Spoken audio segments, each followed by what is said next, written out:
जय श्री राम गुरुदेव, साष्टांग प्रणाम। जय श्री राम सर।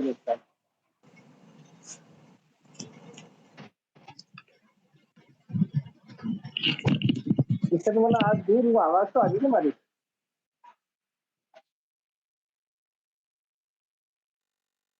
की आवाज आ रही ना? जी गुरु जी, आ रही है।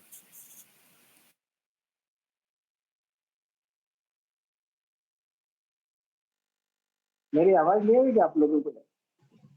आ रही है सर गुरुदेव, आ रही है गुरुदेव, आ रही है। सीताराम राम सीता राम राम राम सीताराम राम राम सीताराम राम राम हरे राम सीता राम राम राम सीताराम राम सीताराम सीताराम सवारम राम कल्याण मध्यान श्री नारायण श्री राम। देखिए, आज हम लोग इस पर चर्चा करेंगे। अभी तक अगर आपके पास कोई प्रश्न हो ऐसा तो पूछ लो, क्योंकि जैसे जैसे आगे चलेंगे, जैसे जैसे अपन इंटीरियर होते जाएंगे, अंतर्गत होते जाएंगे, अंतर शरीर होते जाएंगे, तो आपके पास ऐसा कोई प्रश्न हो तो वो पूछ लो अभी। जय श्री राम गुरु जी। हाँ जय श्री राम। गुरुदेव, मैंने आपसे उस दिन एक पूछा था कि मेरा क्या है, एक पूरे दिन और लगभग पूरी रात 11 बजे से मेरा चंद्र शुरू हुआ था, सॉरी, और पूरी रात चला, सुबह तक 8 बजे तक चंद्र चला, लगभग 20 या 21 हाँ, घंटे। वो 24 घंटे अगर चंद्र चोट चले ना तो नुकसान होता है। अगर जैसे जैसे घंटे कम होते जाएंगे, 2.5 घड़ी का 1 घंटा होता है, 23 घंटे तक हमें लाभ की स्थिति बनती है, लेकिन 24 घंटे पार होते ही वो मृत्यु तुल्य कष्ट होता है। तो वो तो अच्छी बात है, कोई अच्छा समाचार मिलेगा आपको इस साल में। जी गुरु जी। जय श्री राम गुरु जी। जय श्री राम।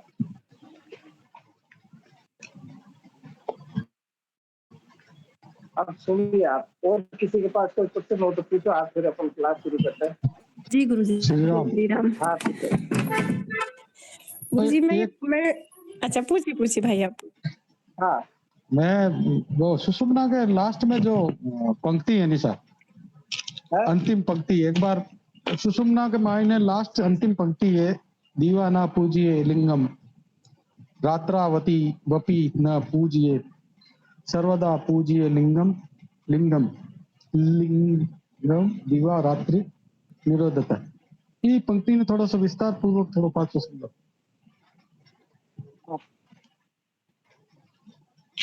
हम जिस विषय पे चर्चा कर रहे हैं इसका नाम है, मूल नाम तो इसका नाम है शिव सुरोधन।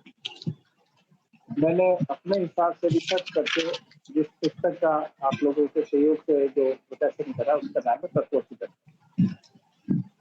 अब यही अंतिम और प्रथम शास्त्र में यह सूर्योदय का, क्योंकि शिव सूर्योदय भगवान भोलेनाथ के द्वारा पार्वती को कही गई बात है जो सुखदेव मुनि के द्वारा चरणदासियों को सुनाई गई है इस कलयुग के अंदर। अब प्रथम ये होता है कि भोलेनाथ की क्या है, तो हनुमान जी को भोलेनाथ के अवतार है, एकादश रूप के अवतार है। तो हनुमान जी ने एक जो ये स्वर ज्ञान बनाया, इसका नाम है पवन विजय स्रोत। पवन विजय स्रोत, पवन विजय स्रोत में लिखा हुआ है रात्रावती ने पूछी है तो सर्वदा पूछिए निकम दीवा रात निरोध है। श्री राम, आपकी आवाज में वाइब्रेशन आ रहा है गुरुदेव।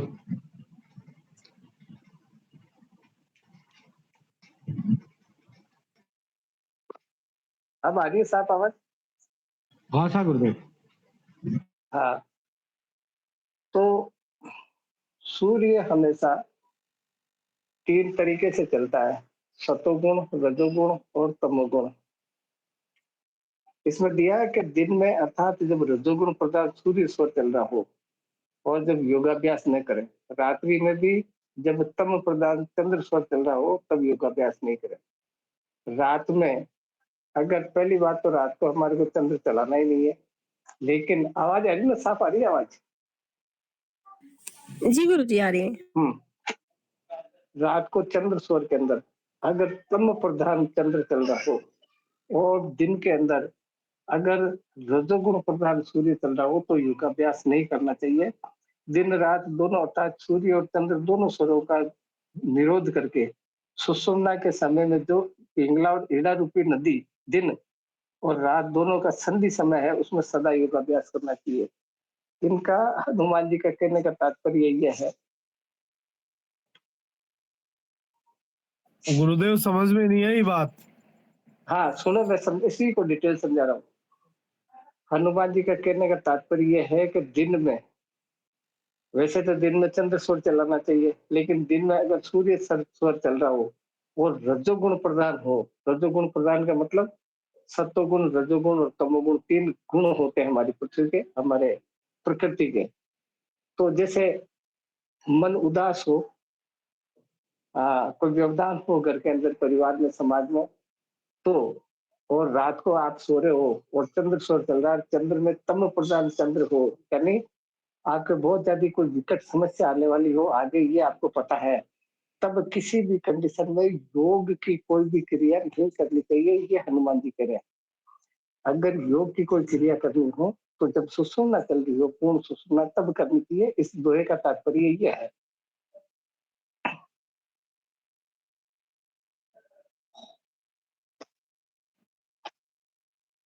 योग की क्रिया से गुरुदेव, योग की क्रिया से क्या तात्पर्य है?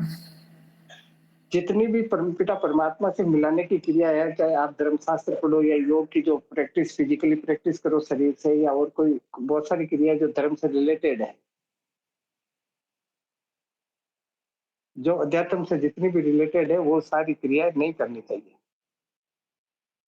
अगर आप मोटे तौर पर ये समझो कि चाहे चंद्र स्वर चल रहा हो चाहे सूर्य स्वर चल रहा हो, आप अप्रोक्सीमेटली ऐसे समझो कि दोनों ही स्वरों में अगर आपका मन खिन्न हो, दुखी हो, सामने कोई समस्या आपके खड़ी हो या आने वाली हो समस्या, ये आपको जानकारी हो, तब योग से संबंधित किसी भी प्रकार की क्रिया नहीं करनी चाहिए। योग की क्रिया करनी हो तो शांत भाव होना चाहिए, मन संतुष्ट होना चाहिए, शांत होना चाहिए, एकांत होना चाहिए, और सुषुम्ना अगर हो तो उसका तो कहना ही क्या।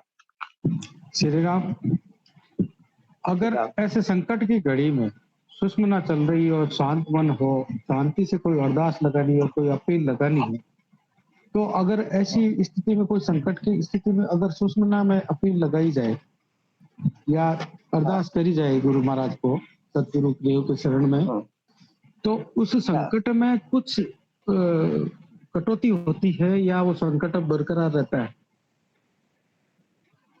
ये आप गांठ बांध लो कि अगर आपकी सुषुम्ना चल रही है और उसमें आपने योगाभ्यास, योग से संबंधित कोई क्रिया करी, तो अगर काल भी आ जाएगा ना तो भी वो आपका कुछ नहीं बिगाड़ेगा। दूसरा, पूरी त्रिलोकी का नियम है ये भगवान शिव का कि जब सुषुम्ना चल रही है, जब कनेक्टिविटी मेरे से रहती है, शिव, भगवान शिव कहते हैं ये बात। तो जब इस शहर में, जैसे मैं अजमेर में रह रहा हूँ और अजमेर का सबसे बड़ा जो बहुत बड़ा आदमी है, उससे मेरी दोस्ती है, उससे मेरा कनेक्टिविटी है, तो मेरा कौन क्या बाका कर सकता है, कौन बिगाड़ सकता है। ऐसे ही जब परमात्मा से सीधी कनेक्टिविटी हो तो किसी भी प्रकार की समस्या त्रिलोकी में आने का प्रसंग ही नहीं होता है, क्योंकि मृत्यु होती है ना, मृत्यु अंतिम सत्य है, मृत्यु सुषुम्ना में होती है इंसान की। इसलिए उस समय जब सुषुम्ना चल रही हो, रेगुलर अगर सुषुम्ना चल रही हो, तो आपका कोई नहीं बिगाड़ सकता, कुछ भी नहीं बिगाड़ सकता। जब ये शरीर यहाँ से जाएगा धरती से, तब सुषुम्ना में जाएगा, तो वो सुषुम्ना अलग होती। श्री राम, जैसे संकट का समय है और संकट के समय में ज्यादातर क्या होता है कि सूर्य सुर चलता है, या कोई भी तेज कार्यक्रम हो तो उसमें सूर्य सुर चलता है, और सूर्य सुर चले तो उसको शांत करने के लिए भी अगर बैठे तो सुषुम्ना होकर के ही चंद्र चलेगा। हाँ उस बीच में सुषुम्ना में अगर सदगुरु को अरदास लगाता है व्यक्ति, हाँ बिल्कुल वो हाजिर होगा। तो उस वक्त संकट में तो मदद मिलेगी ना गुरुदेव। बिल्कुल मिलेगी, बिल्कुल मिलेगी। ठीक है। हाँ ठीक है। तो और किसी का कोई प्रश्न हो तो पूछो, फिर अपन सूक्ष्म शरीर के बारे में चर्चा करते हैं। जी गुरुजी कल आपने बताया था जैसे हथेली अगर खुजली करे तो, अगर उल्टी हथेली खुजली करे तो चंद्र प्रधान सुषुम्ना, हाँ तो इन दोनों में चंद्र प्रधान या सूर्य प्रधान सुषुम्ना में क्या करना चाहिए, क्या नहीं करना चाहिए? देखो, बाई हथेली में खुजली चलेगी तो सुषुम्ना नहीं चलेगी, इसमें खुजली चलेगी तो सूर्य प्रधान सुषुम्ना नहीं चलेगी, इसमें चंद्र प्रधान सुषुम्ना चलेगी, इसमें सूर्य प्रधान सुषुम्ना चलेगी, तो वो पृथ्वीयस्त चलेगी। यानी आपको आप में सूर्य स्वर की अगर चल रही है मान लीजिए, तो किसी आगम कोई लाभ आने की स्थिति है, इसमें चल रही है तो कोई लाभ जाने की स्थिति में है, तब कुछ नहीं करनी चाहिए, ऐसे ऐसे कर लेनी चाहिए, ऐसे ऐसे इस प्रकार से, ताकि वो अगर इसमें चल रही हो तो लाभ है तो ये करना ही नहीं है, लेकिन इसमें हानि का संकेत है, इसमें पूरे लेफ्ट हैंड बॉडी के पूरे पार्ट्स में अगर खुजली चले तो उनको लड़ाओ दोनों को, तो वो खत्म हो जाता वो मैटर। अगर सीधे हाथ में चले तो हथेली नहीं बजानी चाहिए, और उल्टे में चले तो बजानी चाहिए। इसमें उल्टा है बेटा, जो मेल होता है उसका सीधा अंग और फीमेल का बायां अंग। तो अगर औरत के सीधे हाथ में चले तो?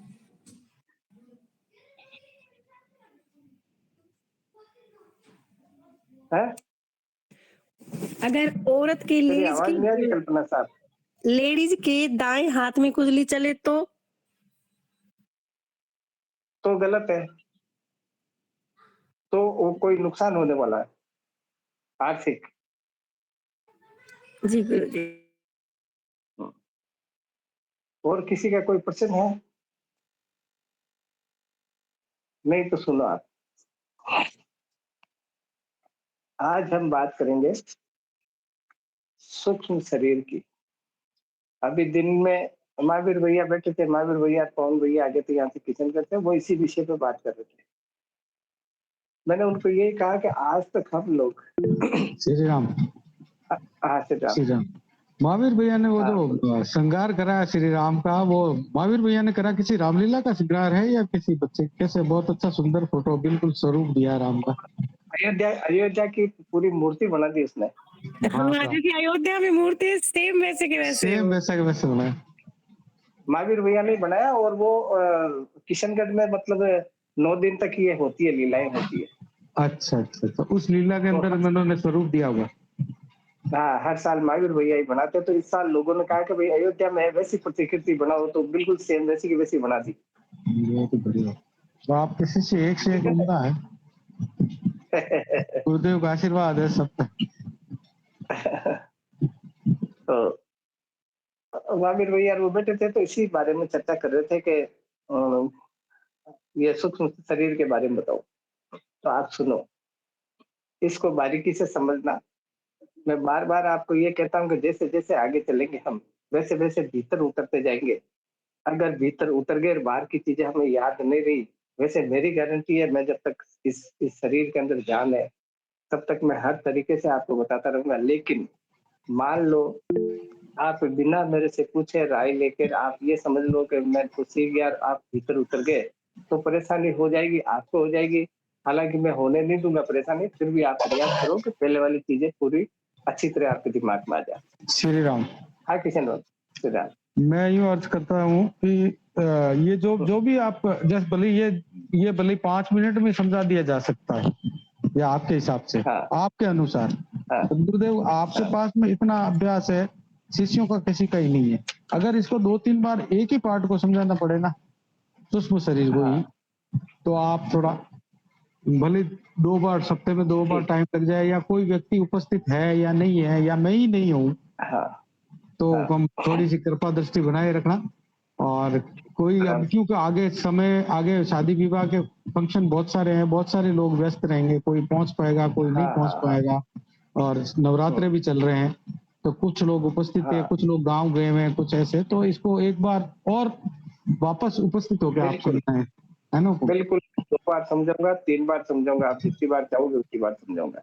श्री राम। और जी, एक जय श्री राम। चीज पूछूं मैं आपसे। कल हाँ, कल पूछो। का जो प्रतिपदा का जो तत्व था सूर्य का, वो क्या लगभग सबका एक ही चला होगा? हाँ, मैं ये पूछना चाह रहा था, भूल गया मैं। कल जो नई साल हमारी लगी, किस-किस का, किसी का सूर्य स्वर तो नहीं चला? चंद्र सवर चला गुरुदेव, प्रणाम। गुरुजी चंद्र सर उसमें आकाश तत्व था। और किसी का सूर्य स्वर तो नहीं चला ना? सु- चंद्र से चला गुरुदेव, मेरा तो प्रति तत्व के साथ। हाँ, वो सबका चंद्र ही चला। मेरा चंद्र स्वर जल तत्व में था गुरुजी। हाँ, वो लगभग सब लोगों का चंद्र स्वर में था, और गुरुदेव की कृपा है, राम जी की आशीर्वाद है कि सब लोगों का साल अच्छा निकले, ये मेरा शुभाशीष है। पर गुरुजी ये श्री राम मिश्रा एक जी बात कह और रहे पूछ थे रही थी। कि इनके हाँ। एक साथ 2-3 तत्व चल रहे थे। एक मिनट कल्पना बहन, है? हाँ, एक मिश्रा मिनट जी कल्पना बोल रहे बहन। थे। जी जी भाई। हाँ, सर गुरुदेव, अब की बार जो आप पूरा सारो विश्लेषण नहीं फरमायो, अब की बार पूरे साल हाँ। का विश्लेषण फरमाना, आप कैसे क्या रहेगा मौसम माहौल हिंदुस्तान के लिए। पिछले हाँ, साल जैसा आपने फरमाया था वैसा का वैसा 100% था। हाँ, वो मैं ये चाह रहा हूँ कि अभी 2-3 चैप्टर आगे है वर्षफल, तो उसमें बताऊँ। वो तो नई साल थी, इसलिए मैंने नई साल के बारे में बता दिया। तो आज क्योंकि सुषुम्ना की कड़ी है आगे वाली, सूक्ष्म शरीर, तो उसके बारे में समझिए आप। फिर मैं संवत्सर के बारे में आगे बताऊंगा, 2-3 चैप्टर आगे है, क्योंकि क्रमवार चलो तो ज्यादा ठीक रहेगा। तो हाँ, कल्पना तू क्या पूछ रही थी? मैं तो ये कह रही थी गुरुजी कि मैंने इनसे बात की थी मिश्रा जी से, तो ये बोल रहे थे कि मेरे तो मतलब एक साथ 3 तत्व का आभास हो रहा था मुझे। कौन कौन से? अब ये तो यही बताएंगे कि कौन कौन से कहाँ का इनको मूवमेंट चल रहा था उस टाइम, सुबह के टाइम।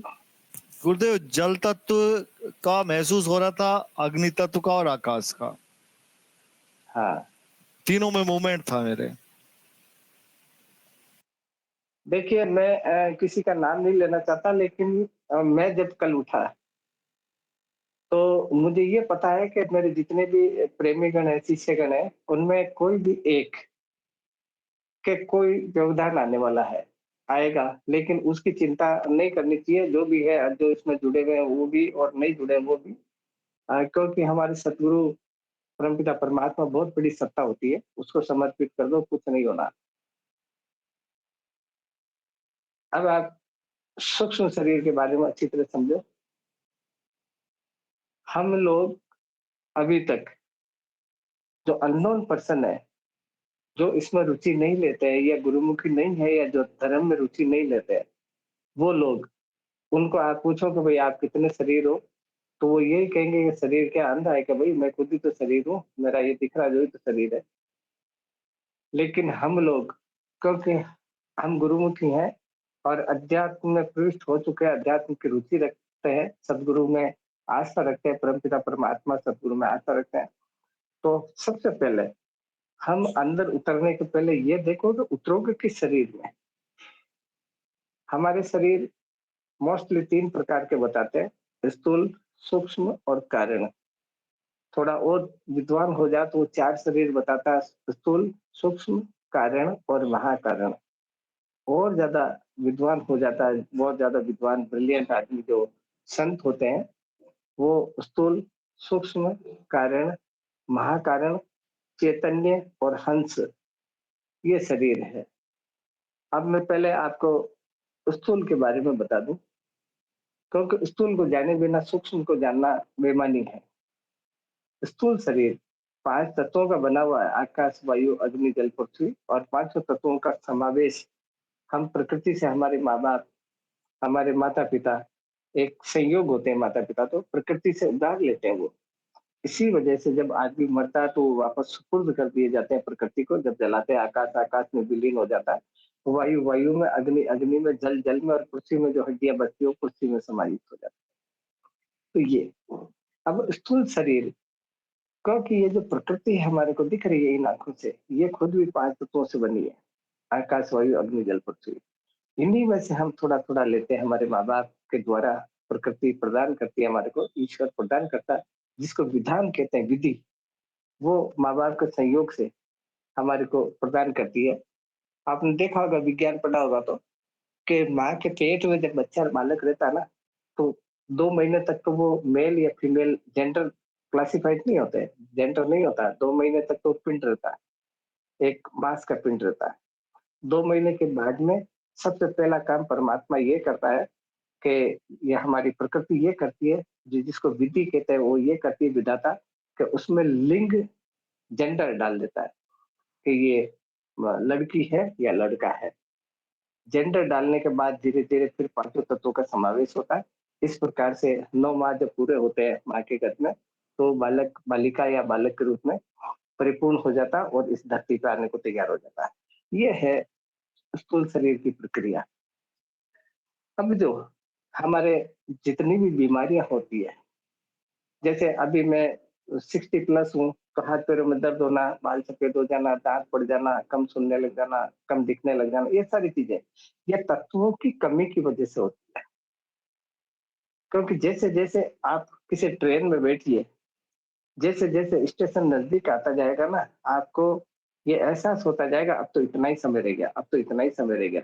ऐसे ही ये पंचभौतिक शरीर का है कि अब इतना ही समय रह गया, बहुत गई, थोड़ी रही, यानी बहुत चला गया, अब तो स्टेशन नज़दीक ही है।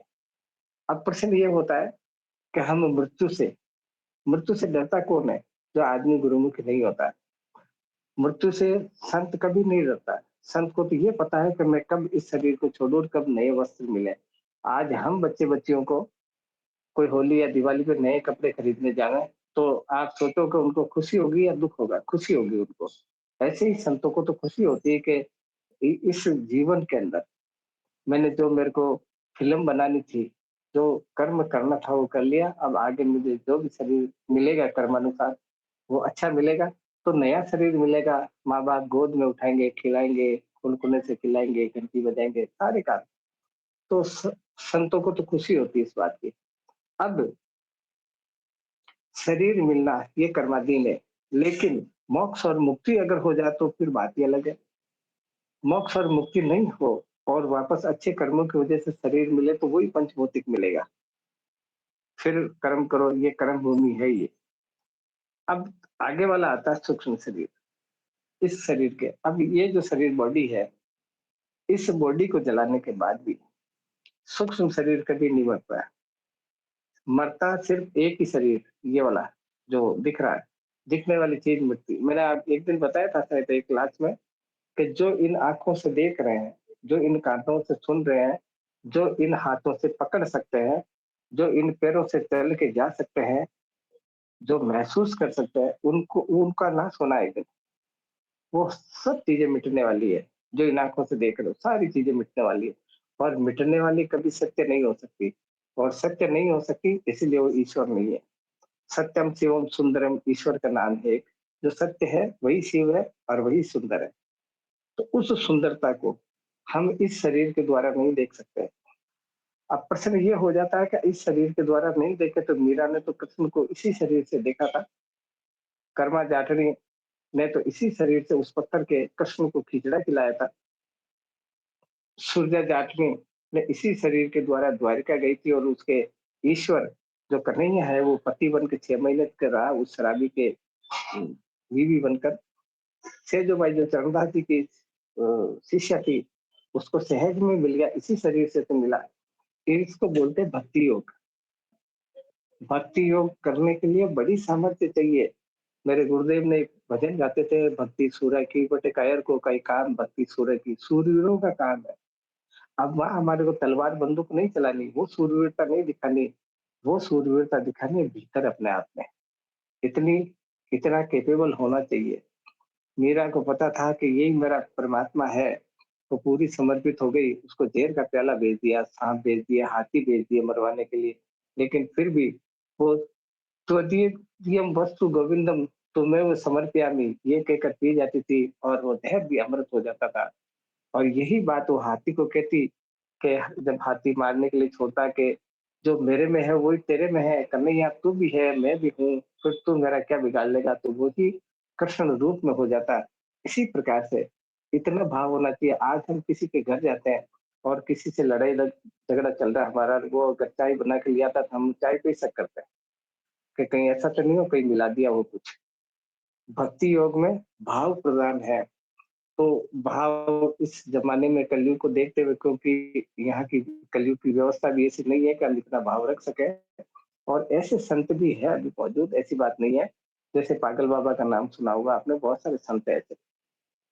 तो स्थूल शरीर से अमूमन भक्ति योग के अलावा और किसी भी योग के में भक्ति योग के बिना दूसरे जो योग है उसमें परमात्मा की अनुभूति नहीं कर सकते, आत्मा की अनुभूति नहीं कर सकते। परमात्मा की अनुभूति नहीं करनी है आपको, आत्मा की अनुभूति कर लो, वही परमात्मा की अनुभूति है। इस ये जो बिजली का जो प्लग है, इसमें उंगली डालो करंट आएगा, वही उसमें करंट आएगा, जो ट्यूबलाइट में डालो वही करंट आएगा, करंट में कोई फर्क नहीं है। तो आत्मा की अनुभूति होना ही परमात्मा की अनुभूति होना है। तो आत्मा की अनुभूति मन, ये जो सूक्ष्म शरीर है, सूक्ष्म शरीर निकटतम है आत्मा का, क्योंकि स्थूल को तो पता ही नहीं है आत्मा का है। अभी ये जो बॉडी दिख रही है, जो बोल रहा है, इसको तो पता ही नहीं है आत्मा कौन है। वैसे ये बोल रहा है वही आत्मा है, आप सुनते हो वही आत्मा है। लेकिन आत्मा एक ऊर्जा है, एक शक्ति है, एक एनर्जी है। अब यही सूक्ष्म शरीर क्या काम करता है, जब अगली माँ के पेट में जाना हो, चाहे जिस भी योनि में जाए वो, तो ये एक वाहक है सूक्ष्म शरीर। आत्मा, ये ऊर्जा अकेली नहीं जा सकती। ये जो बिजली के तार है ना, ये 2 तार तांबे के वैसे ही लटका दो, उनमें बिजली नहीं आ सकती है जब तक कि वो कनेक्टिविटी नहीं करेंगे। तो आत्मा भी तब तक नहीं जाती है जब तक कनेक्टिविटी ना हो। तो सूक्ष्म शरीर इसका वाहक है, वो अपने ऊपर बैठा के ले जाता है, वो अपने साथ उसको ले जाता है और अगली माँ के गर्भ में उसको स्थापित कर देता है। इसी वजह से हमारे को पूर्व जन्म की यादें तब तक आती है जब तक हम इस धरती का अन्न नहीं खावे, और अन्न खाने के बाद वो हमारी विलुप्त हो जाती है, वो जो हमारी स्मृतियां हैं। तब तक तो हमें पता रहता है मेरा पहले का बाप कौन है, मेरी माँ कौन है, मेरे बेटे बेटी कितने, मेरी औरत कौन सी है, मेरा पति कौन सा, सब बातें पता रहती है। तो अन्न खाते हम भूल जाते हैं। तो मन, अब ये चीजें कौन कौन सी है, 5 तत्व, 5 प्राण, और सॉरी, 5 ज्ञानेंद्रिय, 5 कर्मेंद्रिय, 5 प्राण, मन, बुद्धि, ये चीजें 17 चीजें उसको ले जाती है, ये मन के अंग है। अब मैंने जो चीजें बताई आपको, इन किसी भी चीज को आप पकड़ नहीं सकते हो। क्या आप प्राणों में से किसी प्राण को पकड़ सकते हो? क्या ज्ञानेंद्रिय जिससे ज्ञान होता है, उनको पकड़ सकते हो? अब आप ये कह दो कि ज्ञान तो हमारे को आंखों से होता है, आंख को पकड़ सकते हो क्या आप? सुनना तो कान से होता है, तो कान की चमड़ी को पकड़ सकते हो। जो ध्वनि जा रही है भीतर, उसको थोड़ी पकड़ सकते हो। ऐसे ही मन को नहीं पकड़ सकते, बुद्धि को नहीं पकड़ सकते, और जिसको नहीं पकड़ सकते वो सारी चीजें मन का आवरण है। ये मन उसमें ले जाता है, और इसी वजह से सूक्ष्म शरीर की वजह से ही अगले जन्म चाहे किसी के घर में दो, चाहे ब्राह्मण के घर में दो, चाहे राजपूत के घर में दो, चाहे हरिजन के घर में दो, वो पूर्ववर्ती जो नीतियां हैं, हमारे जो कर्म है, उनसे दोस्ती हो जाती है। जैसे अभी आप नहीं देख लो ना, मेरे मित्र या मेरे शिष्यगण बहुत सारे, कोई हैदराबाद में, कोई जयपुर, कोई दिल्ली। अब कैसे हुआ इनका परिचय, और इतने घनिष्ठता कि वो अपने आप को ऐसे स्वीकार करते हैं जैसे मैं तो भगवान हूँ उनके लिए। लेकिन वो पूर्व जन्म की कोई न कोई बात होती है। सूक्ष्म शरीर हमारे को उसको इंडिकेट करता रहता है, लेकिन सूक्ष्म शरीर के और स्थूल शरीर के कभी भी कोऑर्डिनेशन नहीं हो पाता पूरे जीवन में। पूरा जीवन गुजार देता है इंसान, लेकिन सूक्ष्म, अपन दैनिक भाषा में कहते हैं ना कि यार ये आदमी तो गुन्ना आदमी है, यानी वो रहता हमारे पास ही है लेकिन उसकी बात का पता नहीं पड़ता है। मन रहता हमारे पास ही है, हमारे इसी में रहता है, इसमें राज कर रहा है वो इतने लंबे चौड़े शरीर में, लेकिन वो कभी भी बताता नहीं है, कभी भी इसको नहीं बताता। हाँ, अब मन की आदत हुई कि यार उसको ये काम करके आओ, अब वो काम गलत है मान लीजिए, करके आ गया, फिर जूते मन के नहीं पड़ने हैं, जूते तो इस स्थूल शरीर के पड़ने हैं, नुकसान स्थूल को होना है, लेकिन वो तो करके आ गया। ये मन ले जाता है, ये जो हमारे जो पंचभौतिक शरीर है, ये गुलाम है पूरा मन का। ये जैसे मन कहेगा ना वैसे कर लेता है। बाद में अब पछताए होत क्या, जब चिड़िया चुग गई खेत, जब नुकसान हो जाता है तो फिर हम पछताते रहते हैं। लेकिन ये सारी कारगुजारी मन की होती है।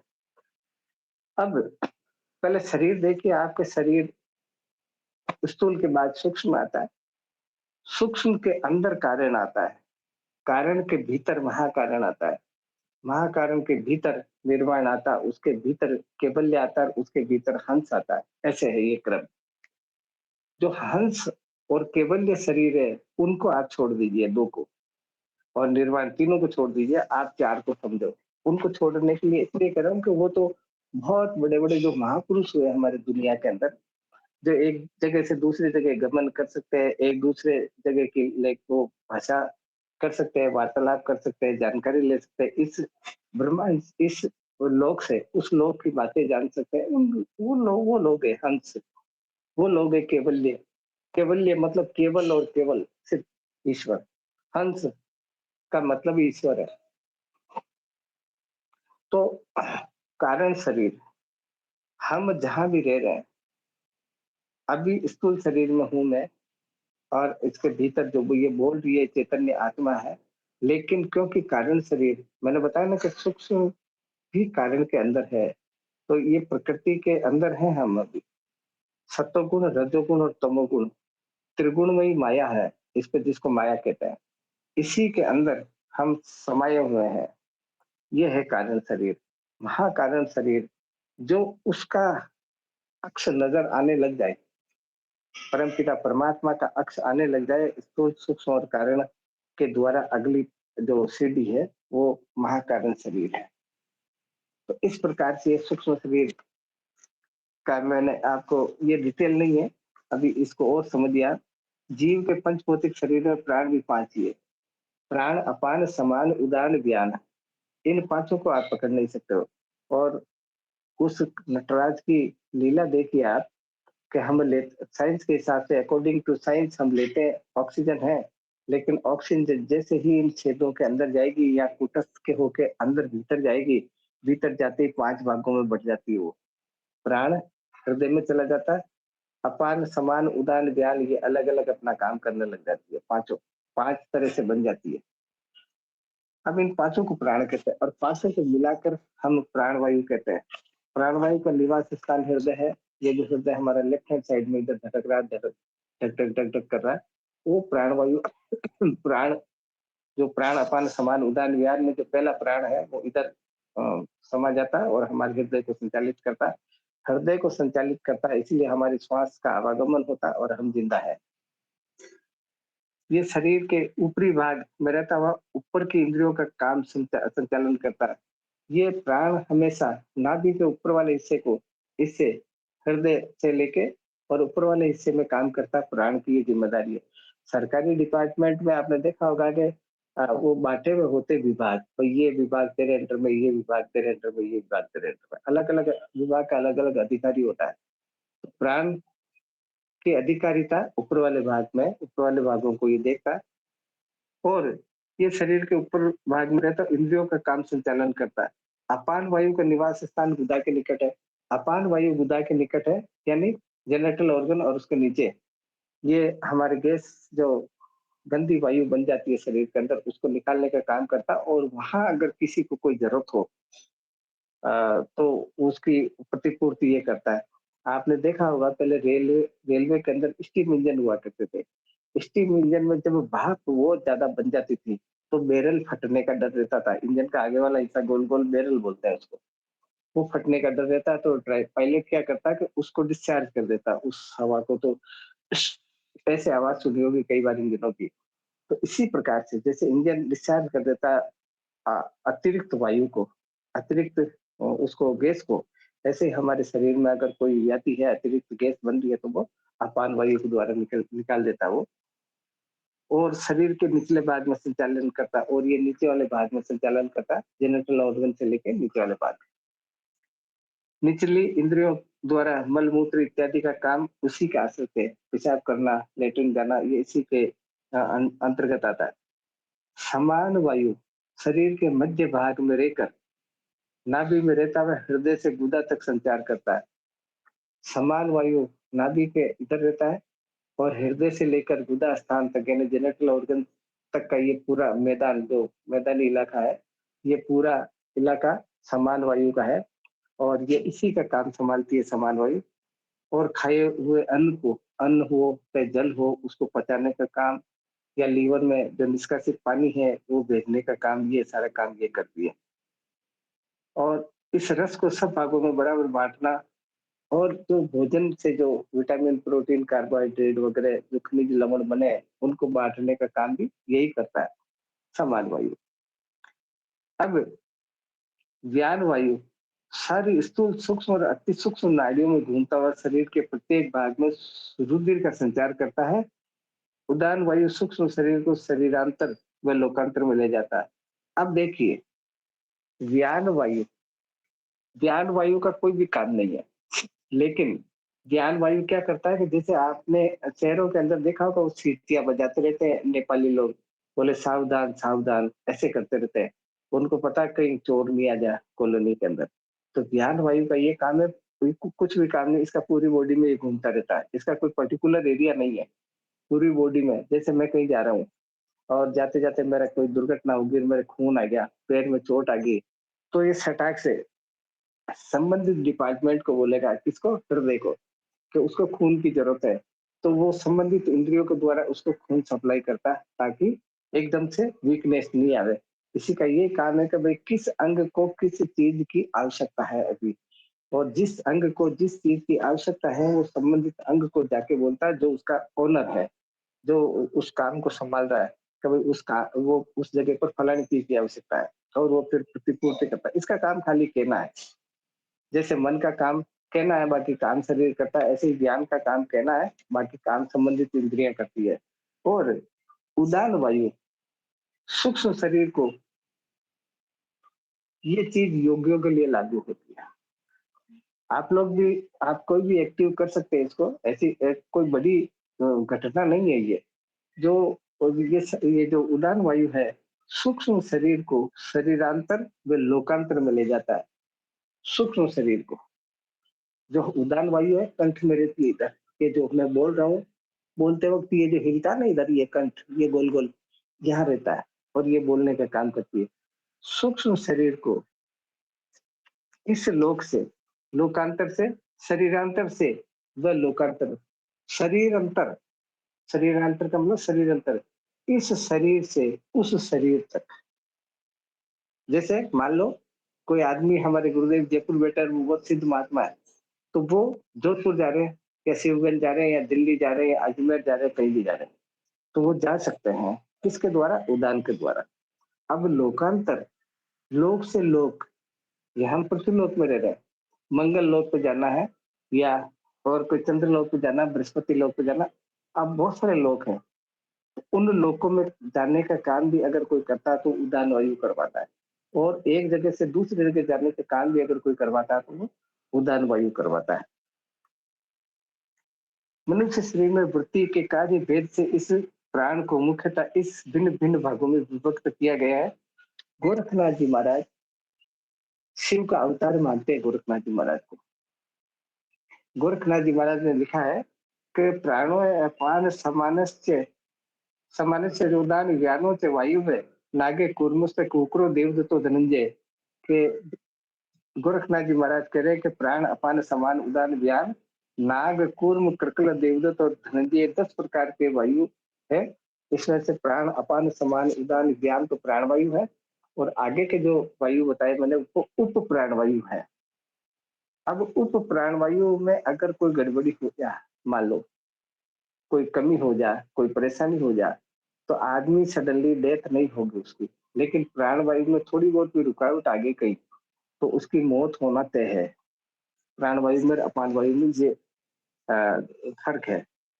अब योगीराज याज्ञवल्क्य के 4 श्लोक, श्लोक 4 अध्याय 4 श्लोक 66 से लेकर 69 तक में याज्ञवल्क्य जी महाराज ने लिखा है कि निश्वासोच्चवास काशास्ते प्राण कर्मेति कीर्तिता अपान वायु कर्मेतदे पीर्ण मूत्रादि विसर्जनम हानोपादान चेष्टादि ध्यान कर्मेति चेष्यते उदान कर्म तत्प्रोक्तम देश्योन्नय नियादि यते पोषणादि समानस्य शरीरस्य कर्म कीर्तिकम उद्रादि गुणो वस्तु नाग कर्मेति चोच्यते निमिल जादि कुर्मस्य श्रुतम वे कुक्रस्य च देवदत्तस्य दीपेन्द्र तंद्री कर्मेति कीर्तितम धनंजय शोकादि सर्व कर्म प्रतिकर्म। ये याज्ञवल्क्य जी महाराज ने लिखा है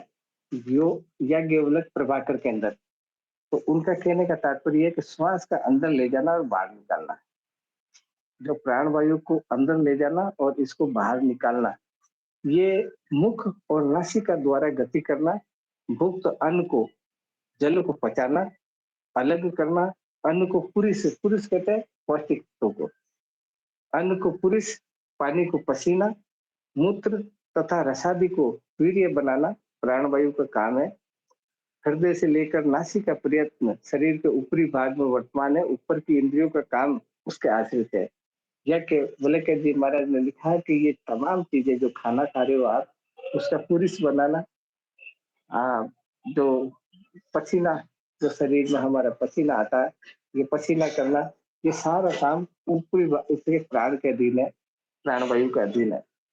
अपान वायु का काम गुदा से मल, उपस्थ से मूत्र, अंडकों से वीर्य तथा गर्भ आदि को नीचे ले जाना, कमर, घुटने और जांघ का काम करना है।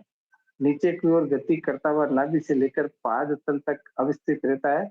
निचली इंद्रियों का काम इसके अधीन है। अपान वायु का जो हमारे जेनिटल ऑर्गन है, वहां से लेकर नीचे की जितनी भी इंद्रियां हैं, पेट, पतली तक, पतली ये वाली यहाँ तक, तो वो सारा काम उसका अपान का है।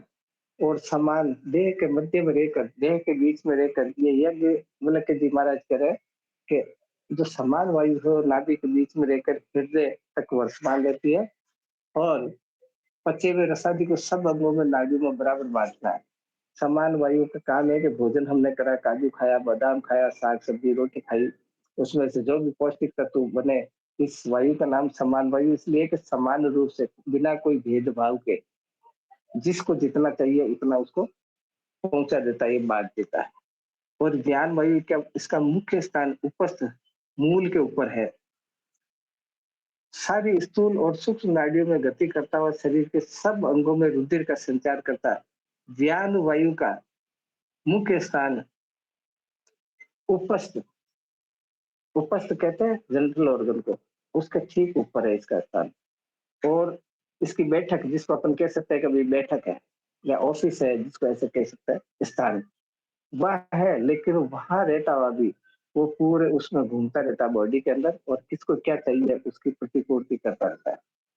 और उदान वायु कंठ में रहता हुआ सिर पर्यंत, उदान कंठ से लेकर, ये कंठ से लेकर सिर पर्यंत में, सर तक, बल्कि सिर पर्यंत का मतलब है सर के भी बाहर, यानी इस बुद्धि में जितनी भी चीजें हैं उससे भी परे।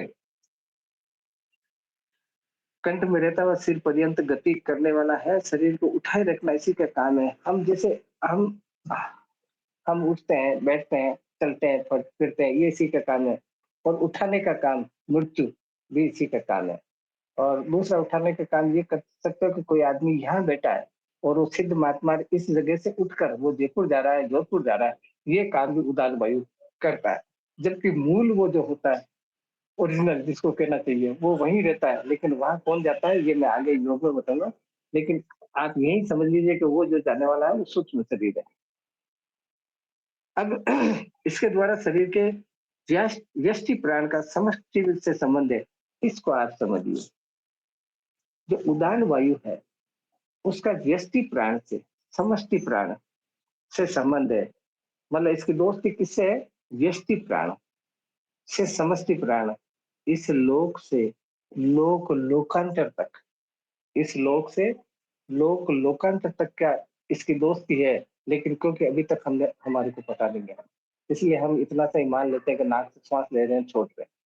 लेकिन इसको अगर डेवलप किया जाए, इसको अगर साधन किया जाए, गुरुदेव की कृपा हो और इसको हम करें, तो कोई ये बड़ी बात नहीं। हम हमारे शास्त्रों में, ये शास्त्र पढ़े में देखते हैं, तो फलाना ऋषि वहां चले जाते थे, वहां चले जाते थे, ऐसे हवा में उड़ते थे। सब लोग कर सकते हैं, आप और हम भी कर सकते हैं, लेकिन हम इतने काबिल तो हो। तो व्यष्टि प्राण का समष्टि प्राण से संबंध है। उदान द्वारा ही मृत्यु के समय सूक्ष्म शरीर का स्थूल शरीर से बाहर निकलना और सूक्ष्म शरीर के कर्म, गुण, वासना और संस्कारों के अनुसार गर्भ में प्रवेश करना होता है। मैंने ये पहले ही बता दिया कि सूक्ष्म शरीर ही, वह उदान को सूक्ष्म शरीर ही ले जाता है, अगले उसमें स्थापित कर देता है माँ के पेट में।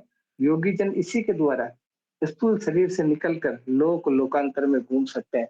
और उदान वायु ही एक ऐसी वायु है, आपको ये अगर प्रैक्टिकल देखनी है तो कभी मैं फिजिकल हूँ आपके पास, तो आप ये मेरे से देख सकते हो।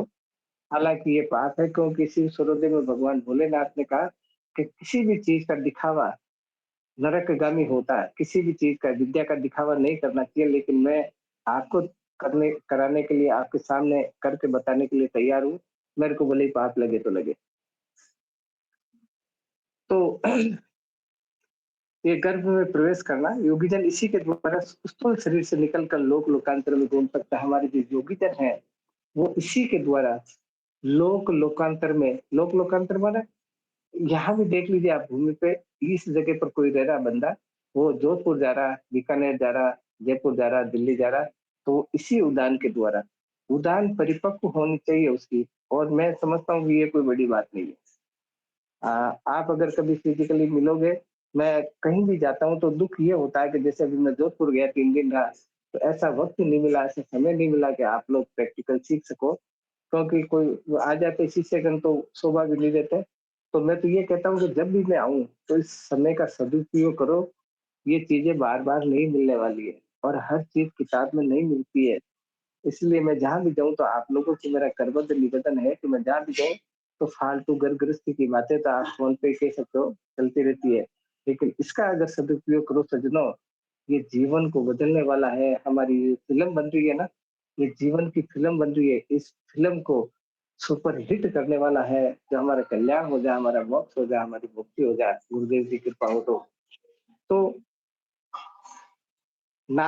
अब इसी के द्वारा, उदान के द्वारा ही योगी जन एक जगह से दूसरी जगह जाते हैं, और आज आज भी जा सकते हैं। आप सुनते होंगे, किताबों में पढ़ते होंगे, ये हमारे इतिहास पर किताबें पढ़ी है, रामायण, महाभारत, भागवत वगैरह, ये जो वेद पढ़े, उपनिषद पढ़े, इन सब में यही लिखा, सब सतयुग से चलता रहा। सतयुग में हो सकता था, त्रेता में हो सकता था, कलयुग, द्वापर में हो सकता था, कलयुग में भी हो रहा है। लेकिन हम देखें तो, हम जाने तो, हम करें तो, हृदय प्राणों। अब गोरखनाथ जी एक जगह और कहते हैं इसी विषय के अंदर, गोरखनाथ जी का कहना है, हृदय प्राणो वसे नित्य पानो, गुह्य मंडले समानो, नाभि देशे तू उदान कंठ मध्य के व्यानु व्यापी शरीर तू प्रधाना पांच वायव्य। गोरखनाथ जी भी वही बात कहते हैं, क्योंकि गोरखनाथ जी को शिव का अवतार माना जाता है। तो मनुष्य शरीर में प्राण वाहिनी नाड़ियां असंख्य है। गोरखनाथ जी का कहना है कि जो प्राण वाहिनी नाड़ियां हैं वो असंख्य है, यानी उनकी कोई गिनती नहीं है। इनमें से 10 नाड़ियां प्रमुख है। 10 नाड़ियां, जैसे कि पहले आपको पता ही है, 10 नाड़ियां प्रमुख है इसमें से, जिनका वर्णन पूर्व पृष्ठों में कर चुके हैं। लेकिन महर्षि वशिष्ठ और महर्षि पतंजलि के अनुसार 15 नाड़ियां। महर्षि वशिष्ठ जो भगवान श्री राम के गुरु थे, और महर्षि पतंजलि जो योग के आदि गुरु है, योग के गुरु है, आदि गुरु तो भोलेनाथ है। इन्होंने कहीं कहीं 15 नाड़ियां लिख दी, लेकिन अप्रोक्सीमेटली 10 ही नाड़ियां गिनी जाती है। अब 15 नाड़ियां कौन सी है? सुषुम्ना, पीड़ा, पिंगला, गांधारी, हस्तिजीवा, पूषा, यशस्विनी, सूरा, कुहू, सरस्वती, अलंबुसा, विश्वोदरी, शंखनी, वारुणी और चित्रा। लेकिन हमारे को 10 नाड़ियां ही ध्यान रखनी है, और हमारे को तो 10 नाड़ियां भी ध्यान नहीं रखनी है, 3 नाड़ियां ध्यान रखनी है, ईड़ा, पिंगला और सुषुम्ना। 10 नाड़ियां, बाकी जो 7 नाड़ियां वो सोते अपना काम करती रहती है। ये 3 नाड़ियों के अंतर्गत ही वो आती है। अगर 3 नाड़ियां ये बंद हो जाए तो वो अपने आप ही बंद हो जाएगी। वो अगर बंद हो जाए तो ये 3 बंद नहीं होने वाली। इन 15 नाड़ियों में से 3 नाड़ियां सुषुम्ना, इड़ा, पिंगला प्रधान है और जिनका योग से घनिष्ठ संबंध है। इन तीनों में सुषुम्ना सर्वश्रेष्ठ है। ये नाड़ी अति सूक्ष्म नली के सदृश है जो गुदा के निकट से मेरुदंड के भीतर होती हुई मस्तिष्क के ऊपर चली गई है। इसी स्थान गुदा स्थान के निकट से इसके वाम भाग से इड़ा और दक्षिण भाग से पिंगला नासिका मूल प्रयत्न चली गई है। मैंने अभी थोड़े दिन पहले 2-3 दिन पहले मेरे पोते की एक फोटो भेजी थी आपको, उसको उल्टा लेटाकर और इस जगह रीढ़ की मतलब इस जगह गुदा इसके जो कुल्ले है हमारे कुल्ले के ठीक ऊपर। हर आदमी हम बड़े हो गए हमारे बादी छा गई वो एक बात अलग है, नहीं तो जो स्वस्थ आदमी होता है ना, चाहे बच्चा हो या बच्ची हो, लड़का हो या लड़की हो, आदमी हो या औरत हो, पीछे 2 ऐसे खड्डे जैसे पिंपल पड़ जाते हैं ना हमारे गाल में, ऐसे खड्डे टाइप के हैं दोनों तरफ इधर। वो हमारा अंतिम छोर होता है उसका, वहीं से वो लौटती है ऐसे। इसी वजह से गुरुद्वार का शेप इस प्रकार से है। तो गोरखनाथ जी का कहना है कि जो ये जो असंख्य नाड़ियां उसमें से ये 10 नाड़ियां हैं, 10 में से 3 इन्हीं के द्वारा हम योग की क्रिया करते हैं। और ये अति सूक्ष्म नली, ये नाड़ी सुषुम्ना नाड़ी, अंग्रेजी का जो 8 बनता है ऐसे ऐसे 8 ऐसे, लेकिन रीढ़ की हड्डी ऐसे है। रीढ़ की हड्डी को धर्म में सनातन धर्म में बंकनाल बोलते हैं। बंकनाल ऐसे, ये वाली ईड़ा और ये वाली ईड़ा और ये वाली पिंगला, लेकिन ये जो बीच में आपको थोड़ा सा छेद दिख रहा होगा इधर इधर, वो सुषुम्ना है। तो अति सूक्ष्म का मतलब हमारे बाल से हजारों गुना बारीक, ये जो सर का बाल है उससे हजारों गुना बारीक ये नली है और इसके बीच में जाती है। क्योंकि आप साइज के हिसाब से देख सकते हो, जब हम आर्ट बनाते हैं तो ये होल बड़ा है, ये होल भी बड़ा है, ये बिल्कुल बारीक है। इस बारीक इसीलिए इसको भंवर गुफा बोलते हैं, भंवर गुफा। तो अ, गुदा के निकट, इसी स्थान गुदा के निकट से इसके वाम भाग से इड़ा और दक्षिण भाग में पिंगला, इस वाले भाग में इधर पिंगला नाड़ी है हमारी, इधर घूम रही है और इस वाले कुंडे के ऊपर इड़ा नाड़ी घूम रही है। और ये सर पर्यंत, मतलब सर तक तो जाती है लेकिन इसके भी बाहर लोकांतर में वहां भ्रूमध्य में से 3 नाड़ियां परस्पर मिलती है। सुषुम्ना को सरस्वती, इड़ा को गंगा और पिंगला को यमुना कहते हैं। आपने ये लाइन सुनी होगी, जब इधर से नाक से, इसको बारीकी से समझना आप, जब नाक से हम श्वास ले रहे हैं तो ऐसे ऐसे जाते, देखिए ये आप गांठ बांध लो कि हमारे शरीर के आगे वाला हिस्सा है ना, जितना भी आगे वाला हिस्सा है बॉडी का आगे वाले पार्ट है, उसमें आइडेंटिफाई मार्क आगे वाले हिस्से पे होते हैं। इसीलिए हमारे योगी जन या हमारे संत जन ये निशान बताते हैं, भाई नाक के पास, आंख के पास, ललाट के पास, फलाने के पास, ये पास, वो सब कुछ बताते हैं। लेकिन ये तमाम चीजें पीछे होती है। आगे आगे वाले अंग का नाम इसलिए देते हैं क्योंकि आइडेंटिफाई मार्क आगे है, ये होती पीछे है। हमारे जितने भी चक्र है आगे नहीं होते, कोई भी सब पीछे होते हैं। रीढ़ के भी पीछे है, आगे थोड़ी है। तो अब भ्रूमध्य में से 3 नाड़ियां परस्पर मिल जाती है। भ्रूमध्य, भ्रूमध्य बोलते हैं इस वाले हिस्से को, इस वाले हिस्से को भ्रूमध्य पर ये तीनों नाड़ियां मिल जाती है। इधर वो जब नाक से श्वास लेते हैं अंदर अंदर ये जाके वापस जब लौटती है ना, तो इड़ा पिंगला सुषुम्ना तीनों एक जगह इधर मिलेगी। इधर इसको गंगा, यमुना और सरस्वती के नाम से दिया है हमारे योगियों ने। अब प्रश्न ये है कि गुदा के समीप जहां से ये तीनों नाड़ियां पृथक होती है, गुदा के समीप से, एक बात ध्यान रख लो, आपकी नाड़ी चाहे इड़ा नाड़ी चल रही हो, चाहे पिंगला नाड़ी चल रही हो, दोनों में से कोई भी चल रही हो, तो भी सुषुम्ना अल्प मात्रा में किसी न किसी रूप में रहती है। गाड़ी को खड़ी कर दी आपने, मोटरसाइकिल को या 4 व्हीलर को, लेकिन पाइप के अंदर पेट्रोल रहता ही रहता है। ऐसे ही जब वो गुदा के समीप जहां से तीनों नाड़ियां पृथक होती, गुदा ये वाला हिस्सा, ये पीछे कूल्हे के पास में, यहाँ से जब नाड़ियां अलग अलग होती है तीनों नाड़ियां, तो उसको कहते हैं मुक्त त्रिवेणी। मुक्त माने मुक्त हो जाना। और यहाँ जब मिलती है तीनों नाड़ियां, इसको कहते हैं युक्त त्रिवेणी। जहाँ तीनों मिलती है इसको युक्त त्रिवेणी कहते हैं। ये ध्यान रखना आप, नीचे वाली मुक्त त्रिवेणी और ऊपर वाली युक्त त्रिवेणी। साधारणतया प्राण शरीर निरंतर इड़ा और पिंगला से श्वास प्रश्वास रूप से प्रभावित होती रहती है। वैसे इन नाड़ियों के बारे में विस्तार पूर्वक अपन पहले चर्चा कर चुके हैं। इड़ा तम प्रदान है और पिंगला रज प्रदान है। बाह्य नथुने से अगर नाड़ी चल रही है, वायु चल रही तो इड़ा है, दाहिने से चल रही तो पिंगला है और दोनों से चल रही तो सुषुम्ना है। क्षण बाय क्षण दाहिने चल रही तो वो भी सुषुम्ना है। हनुमान जी ने पवन विजय सर्वोदय लिखा है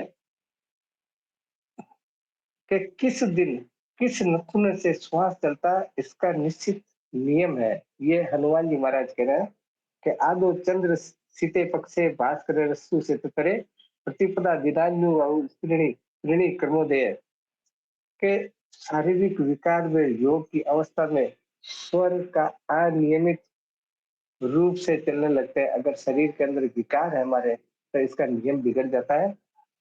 प्रतिशय यानी जुकाम की अवस्था में साधक को स्वयं अनुभव हो जाता है और जब जुकाम होता है ना तो आदमी को खुद ही पता पड़ जाता है। इस अवस्था में अपने प्रयत्न द्वारा स्वर को बदलने से रोग निवृत्ति में बड़ी सहायता मिलती है। स्वर साधन से अपनी स्वेच्छा अनुसार स्वर का बदलना अति सुगम हो जाता है। अब आप जब ये पशु दर्शन सीख रहे हो तो आपको ये देखना चाहिए कि जैसे आपको जुकाम हो गया तो आप ये देखो, पहले नियम बिगड़ जाता है इसमें स्वर का कि मेरा मैक्सिमम कौन सा स्वर चल रहा है। मैक्सिमम जो स्वर चल रहा है उसको मिनिमम करो, उसको बदलने का कोशिश करो और ज्यादा से ज्यादा वो स्वर चलाओ जो आपका बंद रहता है। आपको बिना गोली दवा लिए और रिलीफ होगा। आपको अगर बुखार आ रही तो देखो कि आपका लगातार कौन सा स्वर चल रहा है तो उसको बदलने का प्रयास करो। निश्चित तौर पर आपको बिना दवा के फायदा हो जाएगा। हम लोग तो शहरों में रहते हैं, बहुत लोग गाँव में रहते हैं जहाँ डॉक्टर की सुविधा नहीं है तो वो ये कर सकते हैं। और वैसे इसकी दवा भी बनती है, मैंने तो बनाई कई बार और मैंने पंचांग के अंदर दी भी सही। और इस पुस्तक के अंदर भी दवा बनाने की विधि है। तो पवन विजय सर्वोदय में एक बात और लिखते हैं हनुमान जी महाराज ने, दीवान पूज्य लिंगम रात्रावपि न पूज्यते सर्वदा पूज्य लिंगम दिवा रात्र निरोधते। ये बात मैं पहले बता चुका हूँ कि दिन में किस प्रकार से कौन सा स्वर चलना चाहिए, रात में कौन सा स्वर चलना चाहिए, कब योग हमारे को करना चाहिए। इस प्रकार जो हमारे जो पवन विजय सर्वोदय के द्वारा हनुमान जी महाराज ने ये बात बताई। अब आप ये देखो इस बात को, इस सूक्ष्म शरीर को मैं अलग तरीके से एक बार आपको, एक बार नहीं 2 बार और बताऊंगा। अब आप थोड़ी दवा बनाने का तरीका देखिए। आप 2 बोतल लो, एक बोतल 3 लो आप। मैंने पंचांग में, मेरे पंचांग में इस पुस्तक में 2 ही दवा बनाने का नियम बता रखा, मैं आज 3 बनाने की दवा बता दूंगा आपको। आपको शीत जनित रोग होते हैं या ग्रीष्म जनित रोग होते हैं। 2 ही प्रकार के रोग होते हैं, या तो शीत जनित या ग्रीष्म जनित, मतलब छोटी बीमारियां। बड़ी बीमारियां तो टीबी है, कैंसर है, वो बात अलग है। नॉर्मली बीमारियां जो मौसमी बीमारी होती है या तो सर्दी की होती है या गर्मी की होती है, या तो बुखार वगैरह इस प्रकार से है जाइए होता है, या जुकाम खांसी वगैरह ये होती है। तो एक तो लो हरे रंग की बोतल, एक लो लाल रंग की बोतल। चंद्र स्वर, एक तांबे का पात्र लो, तांबे का पात्र लो और तांबे के पात्र में पानी भर दो और चंद्र स्वर को चलाओ। नहीं चल रहा है तो इस नाक को ऐसे उंगली लगा लो और इतना दूर रखो तांबे के पात्र में कि आपका श्वास का वेग वहां तक जाए, पानी तक। पानी में वो झिर्रियां बन जानी चाहिए और इसमें कम से कम 6 मिनट, ज्यादा कर सकते हो तो 12 मिनट करो तो और अच्छा है। तो उसमें श्वास छोड़ो लंबे लंबे, ऐसे लंबे लंबे श्वास छोड़ो, हरी बोतल में डाल दो उसको। ऐसे ही सूर्य स्वर से पानी भरो तांबे के पात्र में और उसको लाल बोतल में डाल दो। तो ये ध्यान रखना चाहिए कि एक बोतल 1 हफ्ते में पूरी हो जानी चाहिए। उसको दवा के हिसाब से ड्रॉप नहीं लेनी है, बूंदे नहीं लेनी है। आधा आधा कप ले लो या तो पूरा पूरा कप ले लो, तो उसको लो। अगर इसमें किया हुआ पानी है तो आपकी बुखार उतर जाएगी। चंद्र में किया हुआ है और सूर्य में किया हुआ पानी अगर पियोगे लाल रंग की बोतल का तो आपकी बुखार उतर जाएगी। लेकिन अब एक बात और बताता हूँ, क्योंकि मैंने पंचांग में भी नहीं दी और पुस्तक में भी नहीं दी, इसलिए नहीं दी कि लोग इसका मिस यूज करते हैं। तब एक सोचिए, आप रंग बिरंगी बोतल लीजिए आप, या रंग बिरंगी गोलियां डाल दो उसमें। अगर आपको बोतल नहीं मिलती है तो ऐसा कोई ड्राइंग, ऐसा कोई स्पॉट बना दो उसमें कलर से, लाल पीला नीला हरा, और कांच पे, ताकि आपको वो रंग बिरंगी दिखे। और इस प्रकार से नाक को ऐसे करो, ये जो नाक है हमारे 2 खड्डे हैं इधर, ये एक इधर है, एक इधर है, इनको यूं करो और उससे ऐसे श्वास छोड़ो।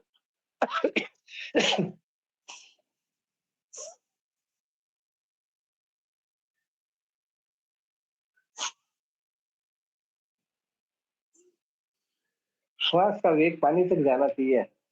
और ये मेरे से लिखवा के ले लो, ये मैं आप बोल रहा हूँ चैनल के माध्यम से, ये लिखी हुई समझिए ये बात, क्योंकि पूरी दुनिया देखती है इसको, कि ऐसा करने से आपकी सुसुमना चलेगी ही चलेगी।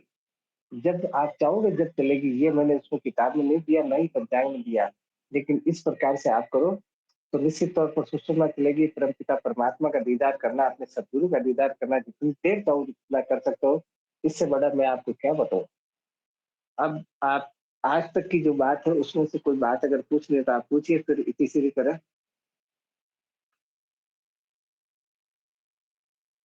अभी तक की विषय में कोई बात पूछनी तो मैं इस सूक्ष्म शरीर को पुनः बताऊंगा आपको, क्योंकि अभी शरीर बहुत लंबा चौड़ा है ये। जैसे काम गुरुजी। आपके पास अगर कोई प्रश्न नहीं हो तो यही तीसरी करते हैं क्लास को। और एक बात सुनो, एक सूचना है कि अगले रविवार को और अगले बुधवार को क्लास नहीं होगी। अगले रविवार को रूपनगढ़ में मेरा कार्यक्रम है और वो मेरी अध्यक्षता में है, तो संभव नहीं होगा, क्योंकि 4 बजे से शोभा यात्रा है। और 17 तारीख को मैं हरियाणा रहूंगा, तो वह भी संभव नहीं है, इसलिए 2 क्लास मिस होगी। फिर अगले संडे को क्लास होगी आगे वाला। तब तक के लिए आप इसका अध्ययन करना और इसमें से प्रश्न बनाना। सूक्ष्म शरीर के मैं चाहता हूँ कि जितने ज्यादा आप प्रश्न बनाओ उतना बढ़िया है। आपका जीवन बदलने का मौका है ये, और ये विषय है जो हमारा जीवन चेंज हो सकता है, बदल सकता है, हम हमारे कल्याण की राह पकड़ सकते हैं। मैं इन्हीं शब्दों के साथ मेरी वाणी को विराम देता हूँ। गुरु कोई जय बात पूछनी जय तो आप जय सिया राम। गुरु जी जय सिया राम। जय श्री राम। गुरु जी, जो आपने आखिरी में बताया था ना कि वो बोतल ले रंग बिरंगी, है ना, हाँ, उसमें क्या पानी भरना है उसी तरह से, या पानी मतलब पानी वो पानी करा हुआ पानी भरना है ना, मैंने बताया ना, वो तांबे तो के पात्र में हाँ, पानी करना, वो भरना है। वो फिर सांस छोड़ के हुए भरना है उस पानी को, जैसे वो नाक दबा के। हाँ, यो सुसम सुसम नहीं सर, नहीं, लेने सांस लेने से कोई औचित्य नहीं, सांस छोड़ रहे हैं वो जाना चाहिए वहां तक। सुसमला वाला गुरुदेव सुसमला का बताया था, जो लास्ट हाँ, रंग बिरंगी। सुषुम्ना वाला भी छोड़ रहे हैं ना, श्वास छोड़ रहे हैं, वो श्वास जाना चाहिए ना वहां। जी, और उस क्योंकि पानी को पी। सुषुम्ना की गति हमेशा कम होती है। इसकी ईड़ा और पिंगला की तो 12-12 अंगुल है, लेकिन सुषुम्ना की गति कम होती है। थोड़ा पास में रखो पात्र को। उस पानी को पिए तो सुसमना चलेगी अपना। बिल्कुल बिल्कुल। जी गुरु जी। अपन ये देख लें मोहन भाई के 1 कप पीने में सुषुम्ना चल जाएगी, तो ऐसा संभव नहीं है। अभ्यास तो करना पड़ता है थोड़ा। 2 बोतल तो पियो आप। जी गुरु जी। जी गुरु जी। तो श्री अब राम 2 क्लास अपनी मिस होगी। श्री राम एक छोटो सो प्रश्न। हाँ वो नाक नहीं पकड़, नाक अगर नहीं हाँ पकड़े और सुषुम्ना चल रही हो और आभास हो रहा हो हाँ, तो कि सुषुम्ना चल वो तो रही है, सबसे जैसे बढ़िया। जैसे वो कल तस्वीर की बात करी थी हमने, जो तस्वीर की हाँ जिस तरह जैसे ऐसे किसी के बहाव महसूस हो रहा हो त्रिवेणी हाँ संगम का, और वो नाक तक महसूस हो रहा हो, तो ऐसी स्थिति में अगर व्यक्ति कर सकता है, उसको प्रयोग में ला सकता है, हाँ, बिल्कुल। सुषुम्ना के हाँ, अभिमंत्रित जल कर सकता है अभिमंत्रित। बिल्कुल बिल्कुल बिल्कुल। सतगुरु का नाम लेके करो, कोई भी काम बिना सतगुरु के नाम से मत किया करो आप, क्योंकि उसका नाम लेने से फिर जिम्मेदारी उसकी हो जाती है। जय जैसे श्री राम। गुरुदेव साष्टांग हाँ, प्रणाम, जय श्री राम। दंडवत प्रणाम, कोटि कोटि प्रणाम, सदैव कृपा दृष्टि बनाए। गुरुजी एक हाँ, कल्पना बोलो। कि व्यक्ति सब कुछ खाते हुए भी अगर वो कमजोरी महसूस करता है, हाँ कुछ लोग ऐसे हैं जो सब कुछ खाते हैं, ड्राई फ्रूट्स भी खाते हैं, फ्रूट्स भी खाते हैं, फिर भी वो अपने आप में कमजोरी महसूस करते हैं, तो क्या उस हाँ, समय समान वायु में कोई प्रतिरोध होता है? मैं 15 तारीख को अलवर आ रहा हूँ, तो रखना तू ड्राई फ्रूट। जी गुरुजी। चंद्र स्वर में आप चाहे बादाम खाओ, चाहे काजू अखरोट कुछ भी खाओ, कोई फायदा करने वाला नहीं है। इसीलिए जो भी भोज्य पदार्थ है वो सूर्य स्वर में करोगे तो आपको पूरी पूरी पौष्टिकता मिलेगी। नहीं तो चंद्र स्वर में तो आप कितना ही बोले घी घी पियो ना, कोई फायदा होने वाला नहीं। हम नाड़ियों पे ध्यान नहीं दी, शुरू से इसके ऊपर ध्यान ही नहीं दिया शरीर के ऊपर। आप बहुत कम लोग हैं जो सांख्य योगी है इस दुनिया के अंदर। तो गुरुजी जो चंद्रेश्वर में हम खाते हैं तो उस समय समान वायु वो सब नहीं कर पाती जो पूरे शरीर में जो समान मात्रा में वो बांट दे। नहीं भाई, चक्की बंद है ना, चक्की में धान डाल दिया, चक्की बंद है तो कहाँ से करेगी? जो जठराग्नि बंद है तो कहाँ से वो पौष्टिक तत्व बनाएगा?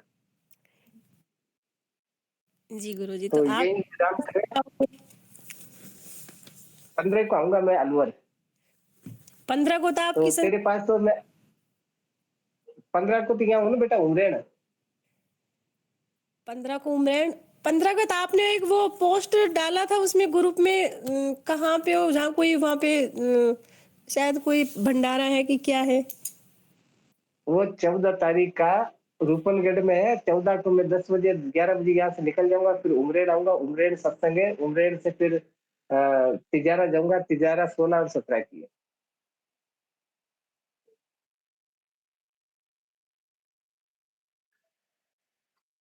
तो यही विराम करे क्लास को, और अगली 2 क्लास हो नहीं पाएगी, मैं मैसेज डाल दूंगा।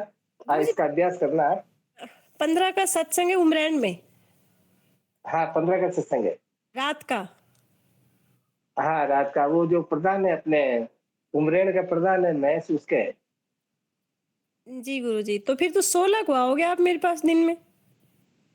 तेरे पास बार बार आने से बेटा वो तेरा जेठ नाराज होता है, क्या फायदा? तो फिर मेरा जेठ नाराज होगा तो क्या मेरे गुरुदेव आएंगे नहीं, भूल जाएंगे मुझे? गुरुजी ऐसी बात नहीं है, लेकिन दुनिया नाराज हो कोई फर्क नहीं पड़ता, आपको तो आना ही है, दुनिया से कोई फर्क नहीं है। दुनिया है नहीं कोई काम की, मतलब साथ थोड़ी देगी। मतलब दुनिया ने साथ आप भी छोड़ दोगे तो फिर हम कहाँ जाएंगे बच्चे?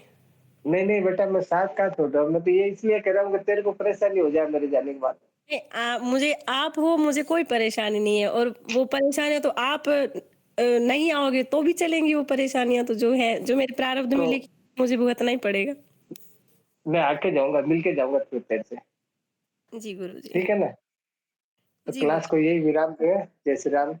जय श्री राम और गुरुजी। जय श्री राम गुरुजी, प्रणाम। जय श्री राम। जय श्री राम गुरुजी, प्रणाम। जय श्री राम गुरुदेव। जय श्री राम।